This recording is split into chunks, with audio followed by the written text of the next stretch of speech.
Hello. Now, I'm sure you don't want to know my problems, but hear me out here.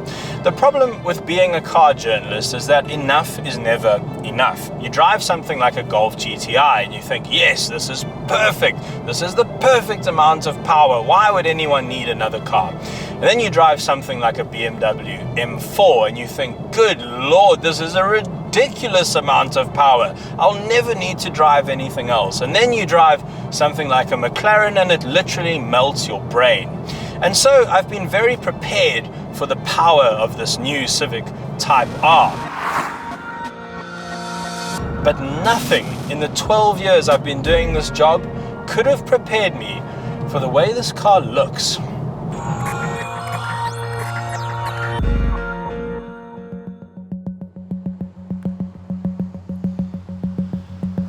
Seriously, what is going on here? Why does it have 2 spoilers? Why does it have 3 exhausts? What is this down here? I hope all of this stuff actually does something, because this is a lot.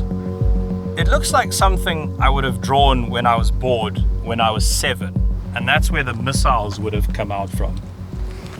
I think it's so over the top that it's actually difficult to take it seriously, and that's not a good thing. Perhaps Honda thought the car's owners would make it look like this anyway, so they just saved them the trouble. But curiously, although the bodywork is the shoutiest I've ever come across, the exhaust notes isn't. In fact, it's probably my biggest gripe with the car. The sound doesn't match the show. It's a bit weak. Fortunately, what isn't weak is the engine. The 2-litre 4-cylinder turbo petrol up front produces 228 kilowatts and 400 newton meters.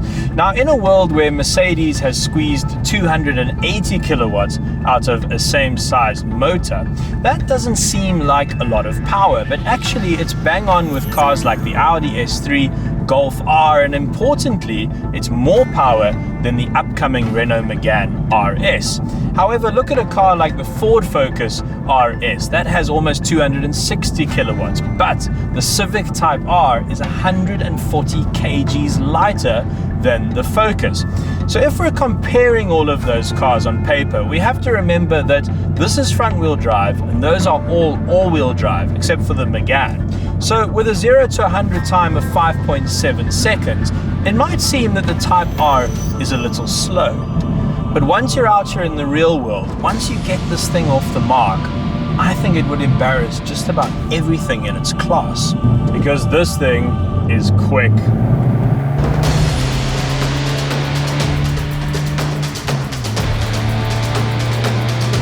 Very, very quick. Once you get that turbo spinning from about 2,500 RPM, this car will rev all the way to 7,000 RPM, and for this edition they've put in a lighter flywheel, so the engine just revs a bit more freely and you can feel it. They've basically carried the engine over from the previous generation, added a bit more power, and they've carried over the gearbox too, but I don't remember the gearbox being this good. I think I'd kind of given up on manual gearboxes. I spent so much time in traffic, I just thought they were a bit pointless. But Honda, you have reminded me how good a manual front-wheel drive car can be. This is the poster child for manual gearboxes. It's a short shift, it's so notchy, there's so much feedback, you can feel every single gear change, and it's so nice to have my feet busy again. I forgot what it's like to use my left foot. I am having an intimate relationship with a gearbox. This thing is fantastic. This road is fantastic. Listen to that! I do kind of wish it was a little bit louder, but what I'm really enjoying when I'm pushing hard is that dump valve on the turbo, little whoosh. That sounds terrible. Whoosh, whoosh. You know what I mean?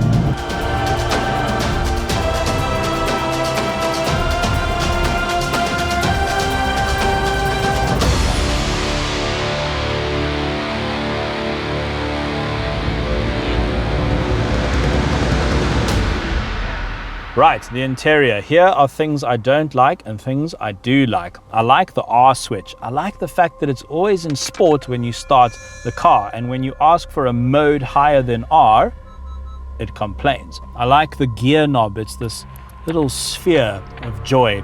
I like the number plate over here, which tells me which number R this is. This is 05578. But spot what's missing here. Handbrake. They've gone for an electronic one. I don't like that. The infotainment system, it's okay. The climate control is all in there, and it gets a little bit cumbersome, especially considering there's no volume knob. I would have liked a volume knob, and the sat-nav looks like it's from the 90s. But other than that, I can live with it. I like the steering wheel, fits in the hands really nicely. It's a good size. I like the fuel gauge. It looks like it's out of the movie Tron. I like the way the engine start button pulses red while it's waiting for you. But what really impresses me are these seats. The red is too much, but you can have them in black. But the shape, just about perfect, super grippy and super supportive, and actually very comfortable, which weirdly enough is a bit of a theme with this car. This new Civic Type R is an entirely new chassis, and the massive improvement over the previous generation has been in ride comfort. Honestly, this car rides so well in almost every single everyday situation that you actually sort of forget that you're driving Vin Diesel's wet dream. You forget what this thing looks like when you're driving it because it's so comfortable. It's a massive change from the previous one. Honestly, that car only felt good on racetracks.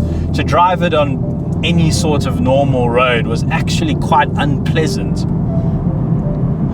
Okay, so it's becoming fairly obvious to me now that I'm having a bit of a crisis. I absolutely love driving this car, but I just cannot get used to the way it looks.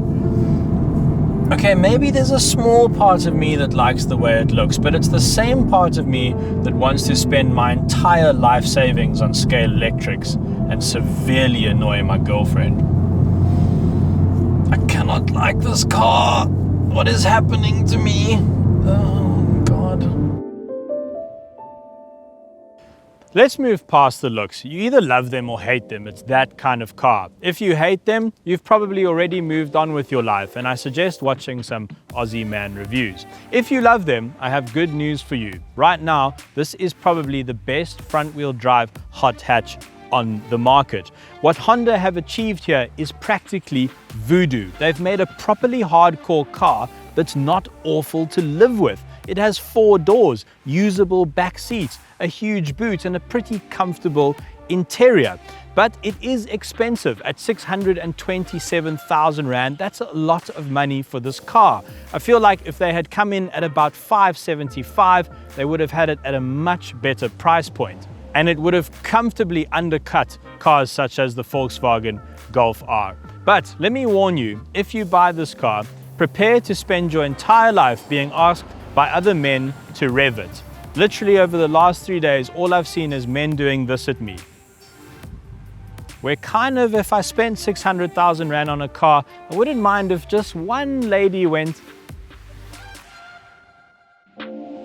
hey, thanks for watching. If you enjoyed that, maybe give it a like, and definitely subscribe to be the first to see our videos as they drop. Yeah, definitely do that.